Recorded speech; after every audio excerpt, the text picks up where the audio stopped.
Welcome friends, और आपका स्वागत है सेकंड वीडियो जो रिवीजन है एटम मॉलिक्यूल्स का। आइए इसको हम थोड़ा सा और समझते हैं। पिछले वीडियो में हमने ये समझ लिया था कि एक एटम के अंदर, उसके न्यूक्लियस के अंदर प्रोटॉन और न्यूट्रॉन का जो मास है वो उसके कॉन्स्टिट्यूएंट्स जिनसे वो बना है उससे थोड़ा सा कम होता है, तो थोड़ा सा मास एनर्जी में कन्वर्ट हो जाता है आइंस्टाइन के फॉर्मूले से। लेकिन इसका मतलब ये हुआ जहां पर आपके पास ज्यादा मास डिफेक्ट होगा वहां पर और ज्यादा आपके पास एनर्जी मिल जानी चाहिए और न्यूक्लियस उतना ज्यादा स्ट्रांग होना चाहिए। लेकिन ऐसा नहीं होता। कुछ समय तक न्यूक्लियस थोड़ा बड़ा होता रहता है तो न्यूक्लियर फोर्स थोड़ी स्ट्रांग होती है। उसके बाद एक समय आता है कि उसके बाद आप देखेंगे कि न्यूक्लियस अनस्टेबल होता है। आइए उसके कारण को जरा समझें। देखिए, इसके अंदर एक बहुत बड़ी फंडामेंटल फोर्स है नेचर की। एक फंडामेंटल फोर्स ऑफ नेचर है जिसको हम लोग न्यूक्लियर फोर्स कहते हैं। इस फोर्स की एक बहुत खास बात है और वो ये है कि ये fundamental force strongest force in the nature है।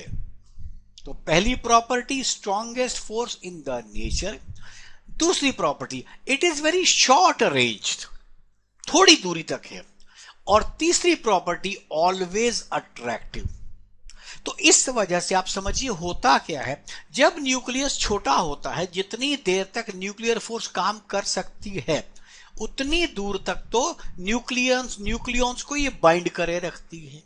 जैसे ही न्यूक्लियस बड़ा होता है, इसका मतलब अब उसमें प्रोटॉन भी बढ़ गए और न्यूट्रॉन भी बढ़ गए, तो प्रोटॉन बढ़ते ही उसमें रिपल्सिव फोर्स बढ़ गई और न्यूक्लियर फोर्स का इंपैक्ट उतना नहीं रहा क्योंकि न्यूक्लियर फोर्स छोटी दूरी पे काम करती है। तो न्यूक्लियस तो बड़ा हो गया, रिपल्सिव फोर्स आ गई, न्यूक्लियर फोर्स ने काम करना कम इसके लिए कर दिया क्योंकि आपकी जानकारी के लिए न्यूक्लियर फोर्स शॉर्ट रेंज है। तो वो जो न्यूक्लियस होता है वो उसके बाद अनस्टेबल हो जाता है। तो आइए न्यूक्लियर फोर्सेस की प्रॉपर्टी, कई बार एग्जाम में स्ट्रेट अवे न्यूक्लियर फोर्सेस की कोई सी प्रॉपर्टी पूछ ली जाती है 2-3 लिखने के लिए। आइए हम समझें। तो हमारे पास पहली प्रॉपर्टी है, it is the strongest force known in nature.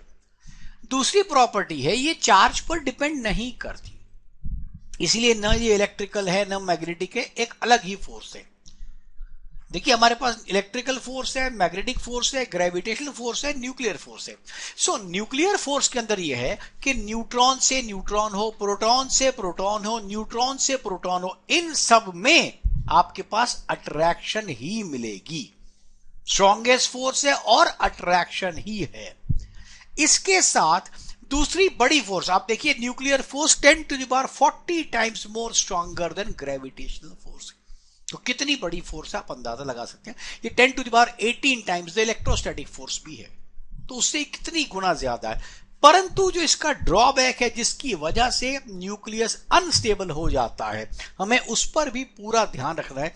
वो ये है कि very very short range force है ये, very strong between two nucleons, जब तक उनकी दूरी 10⁻15 मीटर है। आपको पता है फर्मी मीटर 1.3 फर्मी मीटर एक प्रोटॉन का रेडियस था, तो उतनी दूरी तक ये रहता है और कहता है इसके is almost negligible at a distance greater than that.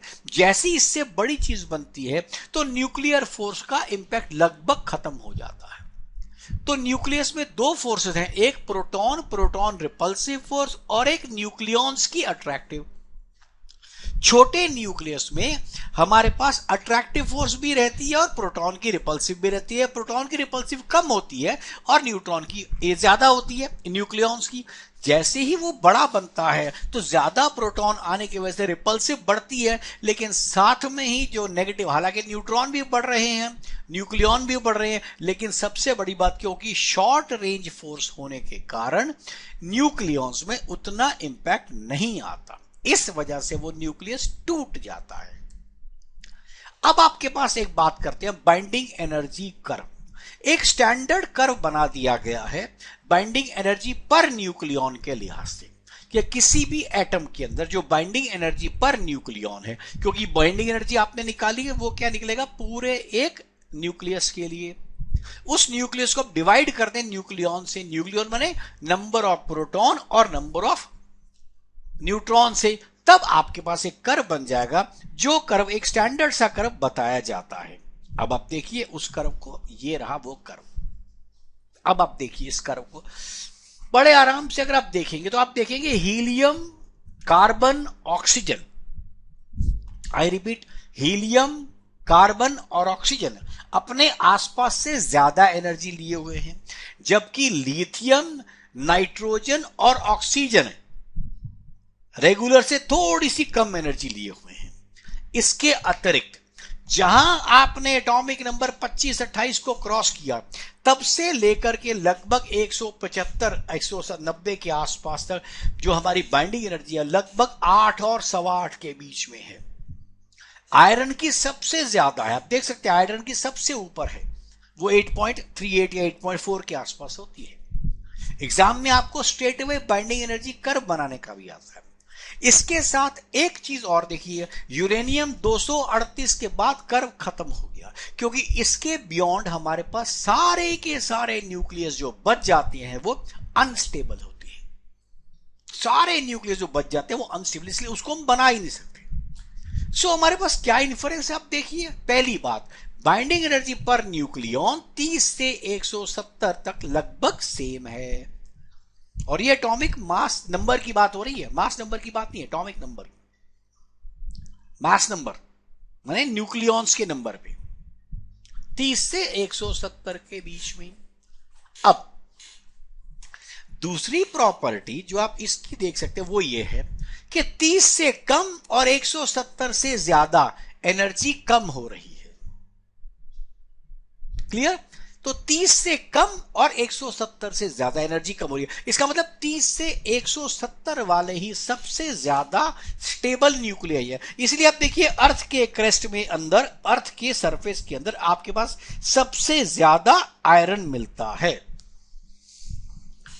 Clear? ये हमारे पास स्टैंडर्ड बाइंडिंग एनर्जी कर्व की बात है। अब इसमें क्या है, फिजन और फ्यूजन की बात होती है कि छोटे मॉलिक्यूल मिलकर के बड़ा बनते हैं और बड़ा टूट के छोटे बनते हैं, इन दोनों में एनर्जी आती है। इसके लिए आपको स्टेटमेंट देखनी है अपनी एनसीईआरटी किताब के, लेकिन है मेन इन्फरेंसेस मैंने आपको यहां बता दिए। आई होप ये आपको समझ आ गए होंगे। अब बात करते हैं, जो मॉलिक्यूल बड़ा हो गया, अब हमने कह दिया ना वो अनस्टेबल हो गया, तो वो टूटता है। सो डीके रेट, इसके बाद एक वर्ड आता है डीके रेट। इसमें क्या शब्द की इस्तेमाल किया, वन और मोर रेडियो न्यूक्लियाइड्स, माने वो रेडियो एक्टिव हैं। सो रेडियो न्यूक्लियाइड जो है, जो अनस्टेबल वाले अपने आप अल्फा बीटा गामा निकालते हैं, आप मेनली जानते हैं, तो उसके लिए आपके पास सबसे पहले आता है decay rate lambda into N होता है, which is N naught e की पावर माइनस लैम्डा टी। ये एन होना चाहिए, आर नॉट आ गया, एन होना चाहिए।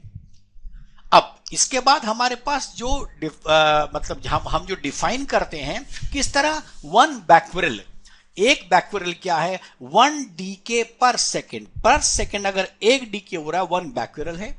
एक यूनिट क्यूरी भी चलती है, जो पुरानी यूनिट है 3.7 इंटू 10 की पावर 10 बैक्वेरल्स, हालांकि ये अब यूज नहीं होती है।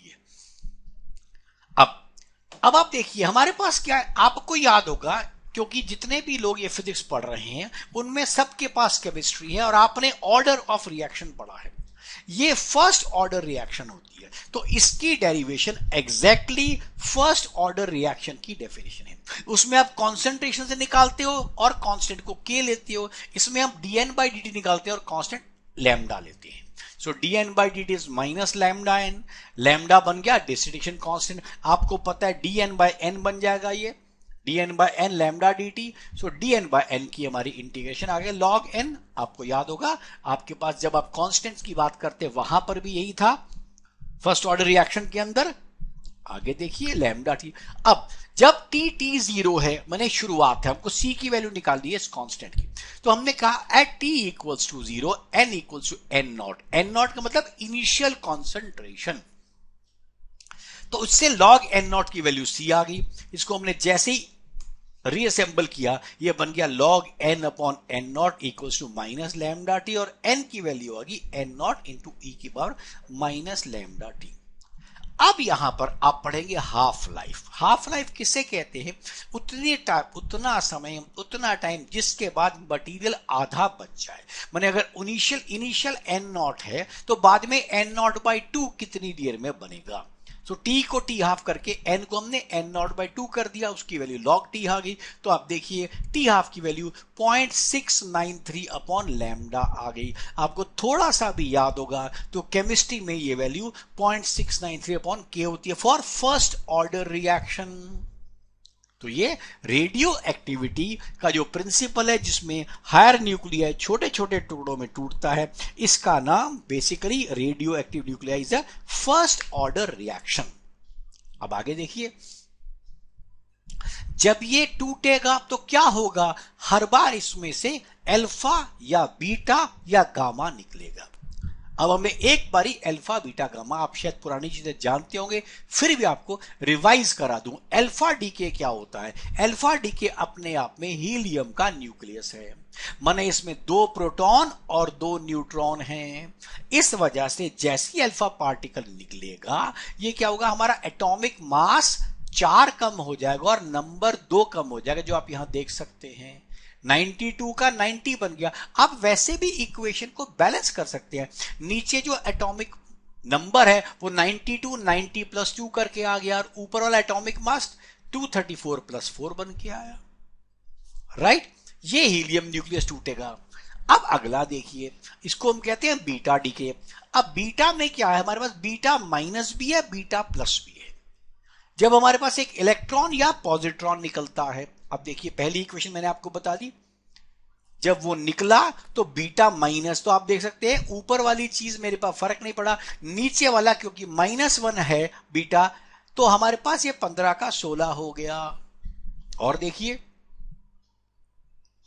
जब बीटा प्लस निकलेगा तो आप देख सकते हैं कैसा हो गया। तो बेसिकली हम दोनों के अंदर कर क्या रहे हैं? हम दोनों के अंदर ये बना रहे हैं कि आपकी वैल्यूज आपको क्लियर पता लगती रहे। अब आप देखिए, जहां पर बीटा माइनस निकला है वहां पर जो न्यूट्रिनो निकला है उसके ऊपर एक बार लगाया है, इसलिए वो एंटी न्यूट्रिनो कहलाता है। जहां पर पॉजिट्रॉन निकला है वहां पर आपने सिर्फ एंटी न्यूट्रिनो बनाया है। अब एक सवाल जो कॉमन रूप से आ जाता है एग्जाम के अंदर, और वो ये आता है कि जब हमारे पास न्यूक्लियस के अंदर न्यूट्रॉन और प्रोटॉन हैं तो बीटा पार्टिकल या इलेक्ट्रॉन निकलता कैसे है? तो उसको समझने के लिए आपको समझना है कि न्यूट्रॉन, एक न्यूक्लियस के अंदर होता क्या है। दरअसल एक न्यूट्रॉन प्रोटॉन और इलेक्ट्रॉन में टूटता है, इसीलिए आप ध्यान दीजिएगा, हमारे पास एटॉमिक नंबर नहीं बदलता, सॉरी मास नहीं बदलता और नंबर बदल जाता है, क्योंकि एक न्यूट्रॉन टूटा और प्रोटॉन बन गया। इसी प्रकार दूसरी रिएक्शन इस प्रकार की है, जहां पर प्रोटॉन बनता है एक न्यूट्रॉन प्लस पॉजिट्रॉन, इसमें भी आप देखिए क्योंकि प्रोटॉन से न्यूट्रॉन बन गया प्लस न्यूट्रिनो। क्लियर? ये रिएक्शन आपको पता होनी चाहिए। फिर देखिए गामा डीके। अब गामा डीके क्या है? गामा डीके के अंदर कुछ भी नहीं है, सिर्फ आपके पास एनर्जी का लेवल एक जगह से दूसरी जगह बदलता है, एनर्जी का। सो इसलिए न तो एटॉमिक मास बदलेगा, नहीं एटॉमिक नंबर बदलेगा, सिर्फ रेडिएशन निकलेगी। कोई पार्टिकल नहीं निकल रहा, रेडिएशन निकल रही है, मतलब सिर्फ एनर्जी लेवल ये बदलेगा, और एनर्जी जो होगा वो of the order of million electron volt के बराबर होगा, MeV के, और ये गामा रेज होगा। सो हमने इन 2 वीडियोस में अपनी तरफ से कंप्लीट पूरा रिवाइज कर दिया, जो मेजर चीज थी। हालांकि डेरिवेशन करने की जरूरत नहीं थी मेरे को, लेकिन फिर भी मैंने आपको जो मेन डेरिवेशन वो आपको करवा दी है। आप सिर्फ इतने वीडियो को ध्यान से करेंगे तो आपका पर्पस बहुत अच्छा सॉल्व हो जाएगा और आपकी तैयारी ठीक चलने वाली है। Right, all right, thank you and best of luck. इसको यूज करें, अपने फ्रेंड्स को बताइए। Thank you.